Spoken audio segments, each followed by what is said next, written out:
There we go. Can you guys hear me? Hi. Can you hear my heart too? Because it's probably louder than my voice. I'm so damn nervous, you guys, and I feel like it's because I'm really good with people. I work in the beauty industry. I've done it for 25 years. So when I'm one on one with someone, I feel like there's an intimacy there. You can have a good conversation. You can also just talk about the weather, and that's great and fine. But these rooms are where I've learned to be vulnerable. And so that makes me really nervous to do that. But also, I'm just really grateful for this opportunity that you gave me, Beck, to speak and share whatever. I just celebrated my 5 months of alcohol free life. Um, and it has been a freaking journey, and it's not been always the greatest of days. And when you first asked me to speak, I was I got nervous, obviously, and then I talked with my sponsor, and she said, "Don't feel pressured, do it or don't." And I thought, I don't know that I have enough to offer because I haven't really worked all of the steps, I got this thing where I feel like I need to be perfect in order to share. And that's just bullshit. Like, I'm a human and we all have a journey, and I have a journey, and I just appreciate you, Beck, um, giving me the opportunity. I still have so much to learn, but I also made it to 5 months, and I feel, and that's something. Um, so how did I do it? That's kind of what you said. Just talk about how I did it. I remember when I was so broken, uh, in just a dark hole in my room, in kind of this corner space that I made for myself, in a home where I wasn't able to, I was just not in a very safe environment, and in a lot of ways emotionally. And I was drinking about it, and alcohol was my best friend. And it started about 10 years ago is when I really started drinking. Background a little bit. I was raised in Utah for 25 years. Now I live in California. Being from Utah, I was Mormon for a lot of that time, born into the religion, and I have a lot of religious trauma from that life that I was born into, and always feeling like having a voice was like there was something wrong with me. I questioned. I was rebellious to leadership, and they always made me feel like that was wrong. Which, being rebellious against leadership is not always a great quality, but when you're being brainwashed and forced to believe those things, like, it messes with your mind. And I just always felt, even when I tried my hardest to do the things that they told me to do, I just did not fit, and I didn't understand why, and I thought that the flaw was in me the whole time. And it took me a lot of years mm, to get away from that, because it was brainwashing. So I definitely have a lot of religious trauma that I'm still dealing with, and breaking free from some of those already implanted in your brain, like, ways of thinking. So that's kind of where my journey started. I moved to California after life in Utah was not good for me anymore either. I came to California. Basically, I came out. I am queer. That was also a part of my personality, that I didn't have representation. So I didn't understand who and what I was. I just knew I didn't fit. I knew I had a voice, that nobody wanted to hear what I had to say. And I just wasn't, I didn't feel like I even fit in my own skin. And I realize now that I have addictive personalities, because I'm not just addicted to alcohol. I'm addicted to sex. I'm addicted to food. I'm addicted to so many things. And through this program, I've learned, just even listening to stories, I've learned that the alcohol has just been a symptom for me. and it was my best friend. I moved out to LA. I got a home and a job, kind of left Utah behind, and just knew I needed something different. So I explored my career. Took off. It did great, but with that too came a lot of partying and a lot of. I said yes to a lot of things, and because I was excited about life and I wanted to see what was outside of this small town Utah, and I, boy fucking did I. Okay, like I learned a lot of shit in LA, and it was great in a lot of ways, but it also I drank a lot. I drank way too fucking much. And when I started drinking, it was my best friend because I didn't have a lot of alcohol in Utah, that it was like 3.5% beer. It was Utah's you have to, when you buy alcohol, it's basically like a post office you have to go to. They keep it real hard to drink there. So I didn't really have a lot of experience with it. So when I came out to LA, I was like, oh yeah, I'm just going to do what I want. And then I was smoking weed a lot. And then I was, introduced to some other drugs, and I just I used it as a way to calm my nerves, to get rid of memories, to get rid of the memories of sexual trauma that I have in my life. Like I deal with mental illness too. That's what I say. Like alcohol, it's not just alcohol. Like there's so many facets of my personality and my history that's created this human being that I am, um, who got to a point where I just needed the alcohol. When it made me feel stronger. It made me feel like I could, when I was anxious, I would drink. When I was happy, I would drink. When I was pissed off, I would drink. When I was, depressed, I would drink. Like it was my best friend, and it was always there when I needed it. And it made me feel better. And until it fucking didn't anymore. And until I was, waking up with bruises that I didn't recognize, I didn't know why. I was waking up sick, and I'd be like, "Oh, I just have migraines. I have migraines." No, I was so oblivious to to what I even was doing to myself, and how bad it was getting. And so I was in Southern California for like 6 years, and met my partner at the time, and started, they were a recovering addict, and I didn't really understand a lot. I do now that I'm in recovery, but I brought alcohol into her life, and back into her life, and contributed in creating a chaotic environment that I then found myself in. I moved from Southern California up to Northern California with my son. I see my kids regularly. They're back in Utah.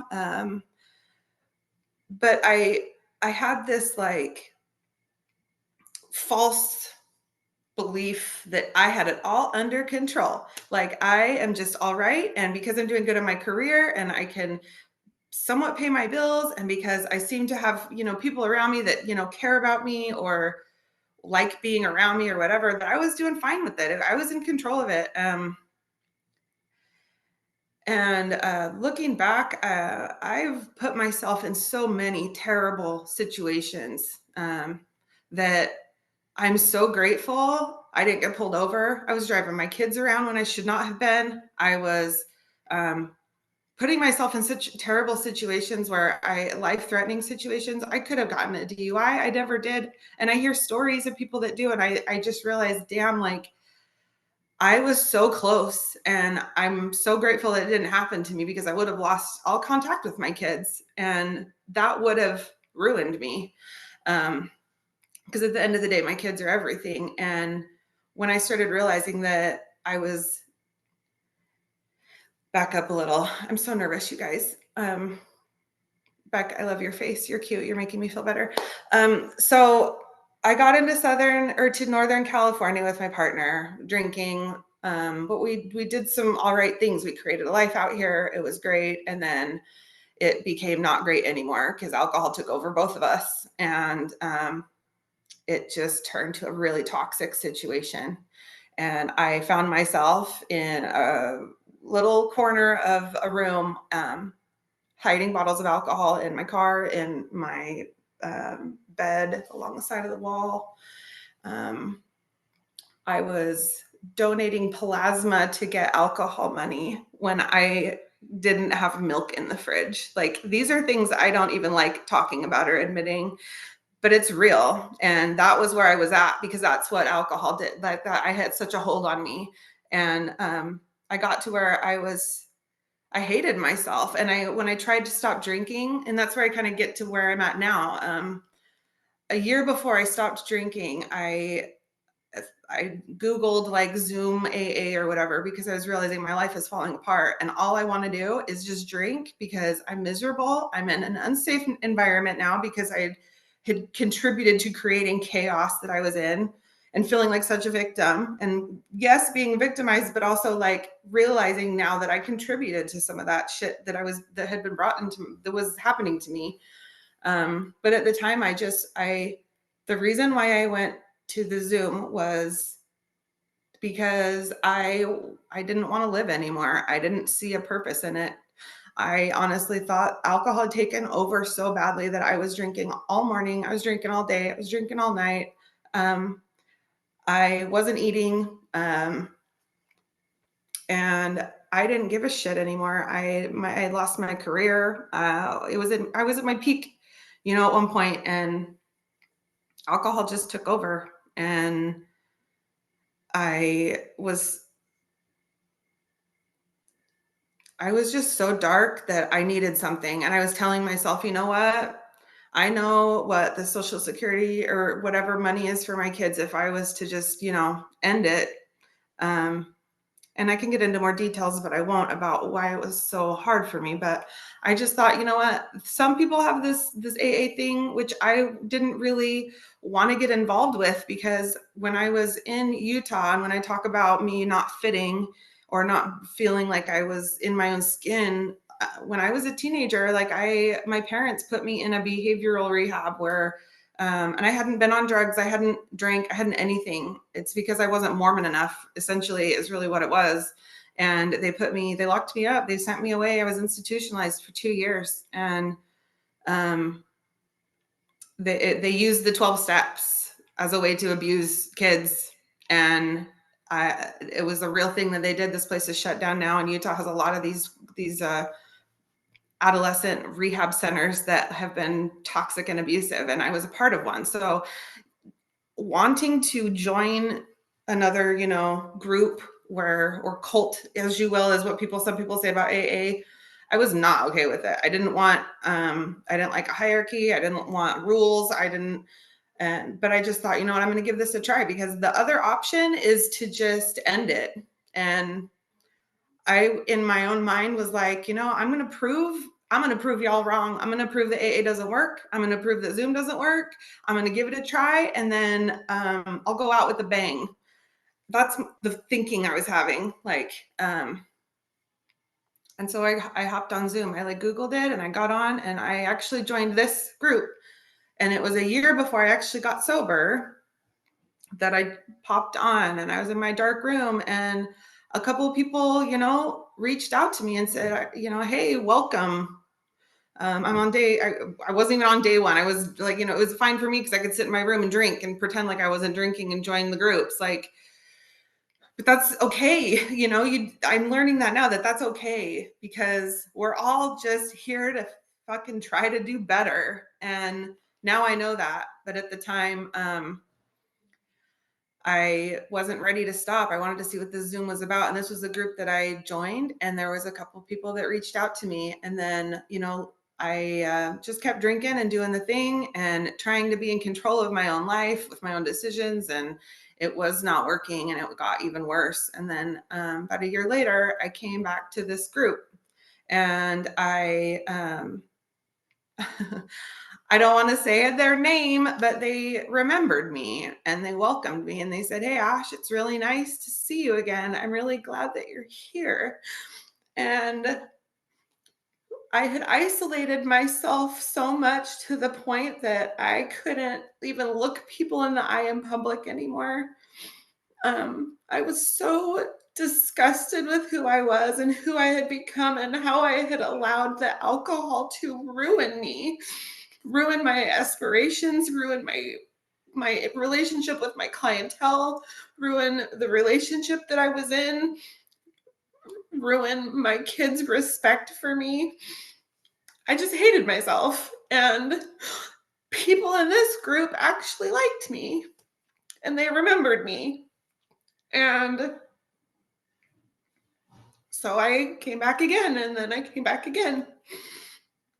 And even though I was getting backlash in the home I was in for attending these groups, which is why I didn't share very often, because when I did, it caused problems. So I just listened a lot, and I listened to all of you, and I see your faces. Some of you I know and some I don't. And I just listened. And some things that I learned is that it's for the newcomers, I guess, is who I'd like to speak to. Those first few days were hell. And but I didn't want to die. And I kept hearing, like, tomorrow's a new day. Like, you can do this today, drink tomorrow, don't drink today, drink tomorrow. And there's like these little things you learn in AA or whatever, little things that help you along the way. That was one of them that helped me. And I came back. I came back tomorrow, and then I came back the next day. And I guess there was times when I'd even like Zoom hop all the time. Because having the AA just on and having your stories being told, hearing what you're going through, it kind of helped put me in perspective of some things I've learned, I guess. It's your story is only one of millions. It's also, you're not, something I learned is that every story that I hear, I can take something from it. Some stories were triggering. Some people's stories and shares would anger me. And these are things I'm like, well, why am I mad? But I also, part of getting sober, I told on myself something that helped me. How am I still sober? Like, I told on myself, I told my doctor what was going on, because I knew if I didn't, I'd go back to drinking. And after a few days of not drinking and a week of not drinking, I was like, you know what? This actually is possible. I don't want to die today. So how do I keep this going, And I started to listen to your guys' advice, and I got a team of people around me. I suffer from depression and I have anxiety, and I have a lot of unresolved trauma, and my responses to things are because of my trauma. And we all drink because we have trauma. We drink because we have issues, So I just started talking about those issues. I started reaching out to people when I was having a hard day. I would reach out when my life was falling apart. I would reach out, and I got phone numbers of people that I didn't even know. I still now have phone numbers in my phone, and I don't even know who they are. I've never met them, but I reach out and I just say, hey, I'm struggling. And I've gotten some of the most useful and helpful and honest, kind advice from people that have no idea who I am. They're just in this program to help. I still struggle with, at the beginning of my journey, I struggled with, God, is the time? Am I going way too long? I'm so sorry, guys. Okay. I struggled with God. Like, AA is a spiritual program. And I was like, I just got out of a cult. I just left Mormonism. I am not about to listen to a book written by a white man, 60 years ago. But the secular group felt like something I could get on board with, because it talks about real feelings. It doesn't necessarily lean on spirituality. It talks about how you can do better tomorrow, and how the way your brain works can help. I just have a really hard time with saying, let's just pray about it. Because that was just a cop out for so many years in the life that I've lived. And so being able to critically think is kind of new for me, because when you're brainwashed, you don't have that really, and so my higher power started as these groups because I realized that I don't have control over alcohol. I don't have control over other people. I don't have control over my partner at the time or how they respond to anything. I don't have control over anything but me. And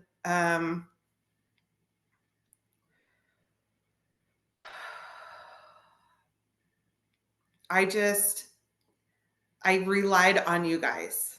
I relied on your advice. I relied on your stories. And that's what got me through the day at a time, you know, like they say.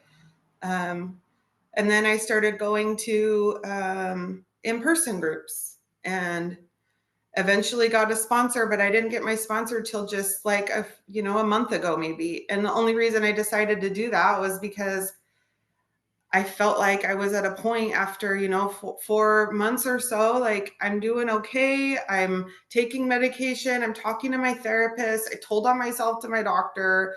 Was able to remove myself gratefully through connections that I found in AA, remove myself from a really toxic environment to where I felt like I could finally like breathe.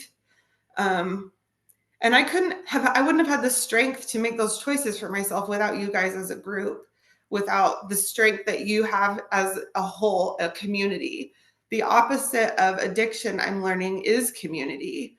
They talk about the rats that they can, I don't know, you guys probably know the story, but the rats you put, I don't even know, there's the rats and then you give them the drugs. They don't want the drugs when they have other rats to hang out with. Like, it's science. And you guys are my community, and that's where it started for me. And I appreciate this group. I appreciate most of the people in this group that I've been able to see your faces. I know you. I haven't been here for a while because my life has definitely changed a lot since I started getting sober. I get up earlier, I brush my teeth, I take a shower. Those are things that were really fucking hard the first month, week, 2 months. Like, it was really hard. Something as simple as writing a gratitude list changed everything. I was so ungrateful, you guys. Like, I couldn't even write something I was grateful for because everything sucked and I was pissed off and I hate that I was even here. So now I attend regular meetings in person. I feel like I'm able to think things through more than I was. I'm not perfect. I struggle every day. Even today it was an up and down emotional day. And I almost wanted to be like, Beck, I can't do it. But I'm like, why? Like, you guys have been here in your hard times. Like, I could be here too. And you guys have given to me. So I don't know if this story is helpful or if my story is helpful to anyone. I just know that I'm better now than I was when I was a drunken fool. I had bruises on me. I could not explain why. I would say terrible shit to people that I didn't remember. I put myself in terrible situations. And that was something that I loved. This alcohol, like, I spent all my money on it. It just was dumb. And I see it now. It does not suit me anymore. And I'm excited for my life now. Like, things with my job are ironing out. I'm staying in a safe home with other women right now and my kid, where I'm hearing their stories, and I'm just grateful to be a little bit of a part of their life. I'm learning to not be so damn selfish and like share with other people. And my story matters and your story matters. And if you're a newcomer, like, I don't know, I was all over the damn place in this, but just know that today will end and tomorrow's a new day. And like, that's something I needed to remember, is like, you can always start over. You can take a deep breath, which is something that was really helpful for me, is taking that pause, taking a breath, and just exist in that moment. It's going to be okay. And reach out if you need to, because there are so many people here there has been so many people for me that they don't even know me and they just gave their time. And I'm grateful for that. I'm only working on step 1 right now, you guys, and I'm still, I'm still working on it. Like, legit working on the steps. So I guess what I want you guys to know is there's no right way to do it. Lean on a community of good people who know a little bit more than you. It's okay to say I'm sorry. It's okay to say I was wrong. That's something I'm learning. It's okay to say I fucked up. And in turn, it's okay to forgive other people too, because we're all just human and we're all just here trying to figure it out together. So I'm grateful for you guys. I want to read one little thing. My daughter sent me a text earlier, and I just want to share it with you. She's 14. When I talk about my kids, I'm very emotional because they're everything for me. And she said to me, "Ever since you stopped drinking, Mom, I've seen a huge change in you that I didn't really realize until now. You're much more positive, much more self-aware. You seem like a happy person. You're empathetic towards others more than you used to be. And instead of standing up to people immediately when you think they're wrong in an argument, you let them speak and you listen with your heart. You're just empathetic about how they feel right now, and I'm proud of you and I love you." That's my daughter. That's the wisdom of a child. That's what this kind of a program can do. And I don't think she would have said that to me a year ago. So that's a win for me. And I love this group and I love you guys. And I hope I didn't talk too much. Now I'm feeling really weird about it, but thank you guys.